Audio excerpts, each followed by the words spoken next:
Hello student, आज हम पढ़ेंगे ट्रांसलेशन, है ना। मैं सत्यन सिंह परिहार हरदा टीचर हरदा के इस ऑनलाइन क्लासेस में हमारा टॉपिक आज का है ट्रांसलेशन, मतलब अनुवादन। अनुवादन क्या होता है वो अपन देखेंगे। जनरली क्या होता है, जो एमआरएनए है, एमआरएनए से प्रोटीन का निर्माण, किसका निर्माण? प्रोटीन का निर्माण। एमआरएनए से प्रोटीन का निर्माण कहलाता है ट्रांसलेशन।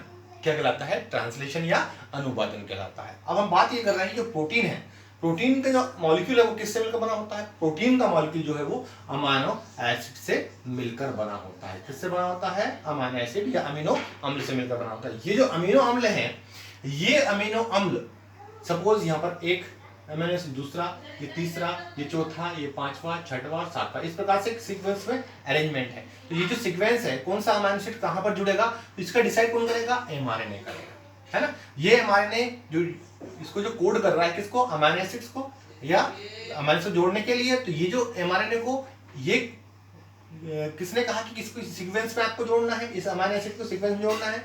इसका जो सीक्वेंस मिला, किससे मिला? इसको डीएनए से मिला। तो इसने मैसेज किससे लिया? डीएनए से लिया। और अब क्या बना रहा है? अब बना रहा है अमीनो एसिड्स की चेन बना रहा है। क्या बना रहा है? चेन बनेगी, है ना।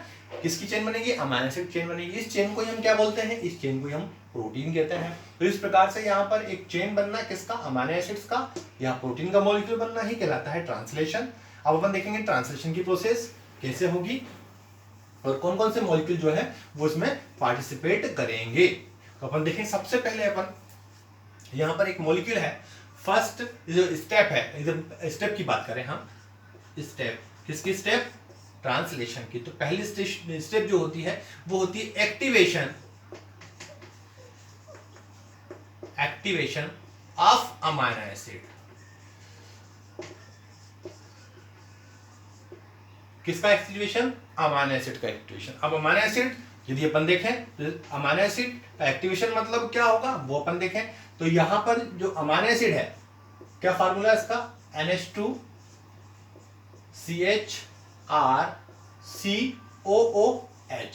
ये किसका मॉलिक्यूल हो गया? अमीनो एसिड्स का, अमीनो एसिड का मॉलिक्यूल हो गया, ठीक है। अब इसका एक्टिवेशन, एक्टिवेट कैसे होगा वो अपन देखेंगे। तो यहां पर अपन फार्मूला देखें, NH2CHRCOOH प्लस यहां पर AMP का मॉलिक्यूल, है ना, एडेनोसिन मोनोफॉस्फेट का मॉलिक्यूल, प्लस एक एंजाइम, यदि संबंध देखें तो एक एंजाइम भी होगा यहां पर, अमीनो एसाइल सिंथेटिक एंजाइम, है ना। ये क्या बनाएगा? ये जो अमीनो एसिड का मॉलिक्यूल, एएमपी का मॉलिक्यूल और अमीनो एसाइल सिंथेटिक एंजाइम, है ना, ये रिएक्शन करेगा तो मॉलिक्यूल बनेगा NH2 का, यहां पर H, यहां पर R, यहां पर COO और यहां पर जो होगा AMP का मॉलिक्यूल इससे बाइंड जाएगा, तो AMP बाइंड हो गया। तो ये मॉलिक्यूल बना, इसको हम बोलेंगे AAS, amino acyl synthetase complex,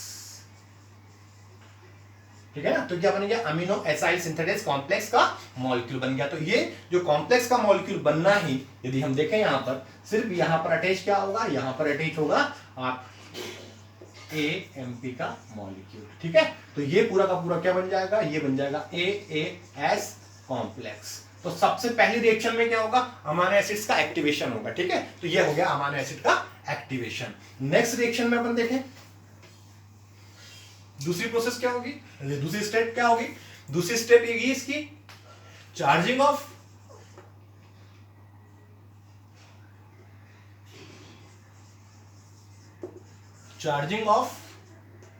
tRNA. किसका चार्ज होना?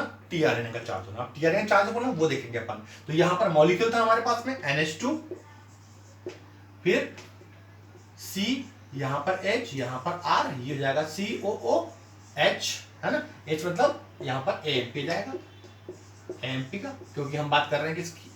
AAS कॉम्प्लेक्स की बात कर रहे हैं, ठीक है। प्लस क्योंकि अब बात हो रही है टीआरएनए की, तो यहां पर टीआरएनए जाएगा, ये आ गया आपका टीआरएनए।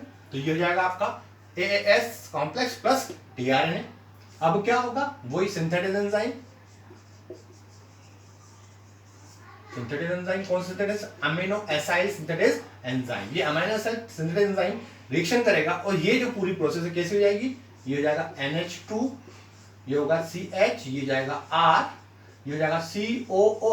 अब यहां पर इसकी जगह पर क्या हो जाएगा? tRNA हो जाएगा। तो ये हो जाएगा tRNA। क्लियर हो गया इतना? तो ये आपका tRNA जो है वो चार्ज हो जाएगा, प्लस बचा क्या? ये बचा आपका AMP। तो ये हो गई सेकेंड प्रोसेस। तो सेकेंड प्रोसेस हो गई। अब हम बात करेंगे थर्ड प्रोसेस की। तो इस प्रकार से ये होगा आपका चार्जिंग tRNA। तो यहाँ पर आपका जो है tRNA का जो मॉलिक्यूल है वो चार्ज हो जाएगा और अब आगे की प्रोसेस के लिए ये बिल्कुल काम करेगा। देखिए अपन अब यहाँ पर थर्ड स्टेप में क्या होगा? चेन जो है, चेन इनिशिएशन होगा। चेन इनिशिएशन होगा मतलब आरंभन होगा। आरंभ होगा किसका? आरंभ होगा, चेन का बनना आरंभ होगा। तो चेन के बनने में कौन कौन से मॉलिक्यूल लगेंगे क्या है वो अपन देखें। तो सबसे पहले चेन के बनने में लगता है mRNA। किसका मॉलिक्यूल लगेगा? mRNA का मॉलिक्यूल लगेगा। इसमें mRNA का मॉलिक्यूल वो मॉलिक्यूल जहां पर क्या होगा? एक इनिशिएशन कोडान होगा। क्या होगा? इनिशिएशन कोडान, जो इस रिएक्शन को स्टार्ट करेगा। क्या करेगा? रिएक्शन को स्टार्ट करेगा। AUG है ना। तो ये कोडान वाला जो है हमको mRNA चाहिए। तो ये हो गया फर्स्ट। सेकेंड अपन देखेंगे यहां पर इनिशिएशन फैक्टर। क्या चाहिए? इनिशिएशन फैक्टर चाहिए। इनिशिएशन फैक्टर काम करेंगे यहां पर, है ना। इसको हम बोलेंगे I इनिशिएशन, F मतलब फैक्टर। IF1, IF2, IF3। तो 3 टाइप्स के हो गया इनिशिएशन फैक्टर हो गया। थर्ड, ठीक है। तो mRNA हो गया, ये हो गया। इसके बाद बनेगा आपका Fmet tRNA का मॉलिक्यूल। Fmet tRNA ये स्पेसिफिक tRNA का मॉलिक्यूल है। यहां पर F फॉर्माइल मेथियोनिन tRNA का मॉलिक्यूल, ठीक है ना। Fmet tRNA। फोर्थ में GTP plus MG plus plus के मॉलिक्यूल, मतलब GTP और MG प्लस प्लस के मॉलिक्यूल भी चाहिए, ठीक है ना। फोर्थ। फिफ्थ अपन देखें यहां पर कोडान हो गया, IF फैक्टर हो गया, Fmet tRNA हो गया, GTP हो गया। अब बचा राइबोसोम। राइबोसोम का मॉलिक्यूल है। ये राइबोसोम का मॉलिक्यूल ही कहां पे जाता है? mRNA के पास जाता है। mRNA अटैच होता है। तो राइबोसोम में हम बात कर रहे हैं 2 यूनिट होती है, 30S और 50S, है ना। इनको मिला के होता है 70S, है ना। तो यहां पर 30S और 50S जो राइबोसोम है इसकी भी आवश्यकता होती है। तो ये सबसे चेन को आरंभ करने में, इनिशिएशन करने में ये जो मॉलिक्यूल है कौन कौन से? mRNA, initiation factor, Fmet tRNA, GTP MG plus plus और राइबोसोम 30 और 50S सब यूनिट, इनकी आवश्यकता होती है। तब जाके क्या होता है? चेन की शुरुआत होती है, इनिशिएशन होता है। नेक्स्ट रिएक्शन में हम देखेंगे थर्ड स्टेप कौन सी होगी? चेन का जब बनना स्टार्ट हो जाता है, जब बनना स्टार्ट हो जाएगा तो चेन क्या होगी? धीरे धीरे बड़ी होती जाएगी, मतलब चेन का आगे की ओर बढ़ती जाएगी और चेन लंबी होती जाएगी। तो इस चेन लंबी होना कहलाता है हमारा चेन इलोंगेशन। क्या कहलाएगा? चेन इलोंगेशन, मतलब चेन का दीर्घीकरण। क्या कहलाएगा? चेन का दीर्घीकरण, बढ़ना। तो चेन बढ़ने के लिए भी क्या होता है यहां पर? चेन इलोंगेशन में 3 प्रकार की प्रोसेस होती है। इसके अंदर 3 प्रकार की प्रोसेस होगी। कैसे कैसे होगी? 3 स्टेप में काम होगा। तो पहले तो होगा amino acyl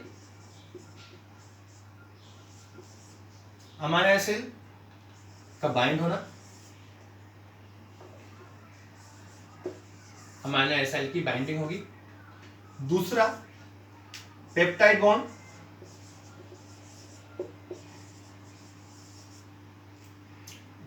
formation. Third translocation,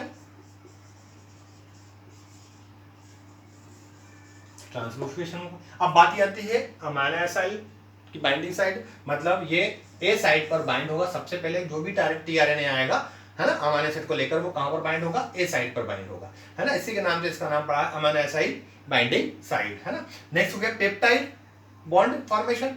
जब अमीनो एसिड्स को लेकर टीआरएनए आएगा तो इन दो अमीनो एसिड के बीच में एक बॉन्ड का निर्माण होगा, क्योंकि इनको जोड़ना है, तो यहाँ पर बॉन्ड का निर्माण होगा जो पेप्टाइड बॉन्ड कहलाता है। तो इसका formation second process, first process में आके जुड़ना, सेकंड प्रोसेस में ये बॉन्डिंग, इसकी बॉन्डिंग होना, और तीसरी प्रोसेस में ये जो ए वाला टीआरएनए था वो पी साइड पर जाकर बाइंड होना। नेक्स्ट हम पूरी रिएक्शन देखेंगे इस पर। तो इस प्रकार से हम कह सकते हैं इलोंगेशन में 3 प्रकार की प्रोसेस या 3 प्रकार की स्टेप होगी। नेक्स्ट अपन देखेंगे यहाँ पर इलोंगेशन हो गया, दीर्घीकरण हो गया। अब सफिशिएंट मात्रा में क्या होगा, आपका जो प्रोटीन है, प्रोटीन सिंथेसिस सफिशिएंट मात्रा में हो गया, मतलब कि एक निश्चित लंबी चेन का निर्माण हो गया। तो उस चेन को क्या होगा, फिर तोड़ना पड़ेगा, है ना, कट करना पड़ेगा। तो वो जो कट करना होता है उसको कहलाते हैं, वो प्रोसेस कहलाती है चेन टर्मिनेशन, क्योंकि हम उसको टर्मिनेट भी करना पड़ेगा, तोड़ना भी पड़ेगा, तो चेन टर्मिनेशन होगा, है ना। तो यहां पर देखेंगे समापन बोलेंगे इसको, चेन का समापन होना, है ना। तो समापन में देखेंगे अपन, तो सबसे पहले इसमें होता है टर्मिनेशन या रिलीजिंग फैक्टर।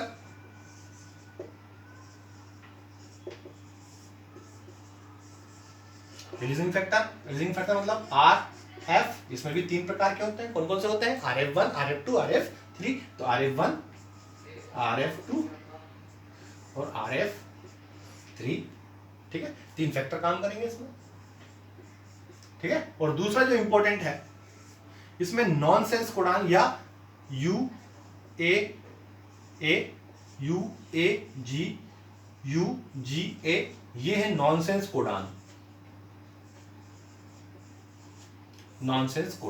क्योंकि ये जो है इसके आगे कोई भी टीआरएनए इनसे बाइंड नहीं होता, इसलिए जब टीआरएनए बाइंड नहीं होगा तो ये जो पूरी प्रोसेस है वो रुक जाएगी, ब्लॉक हो जाएगी, है ना।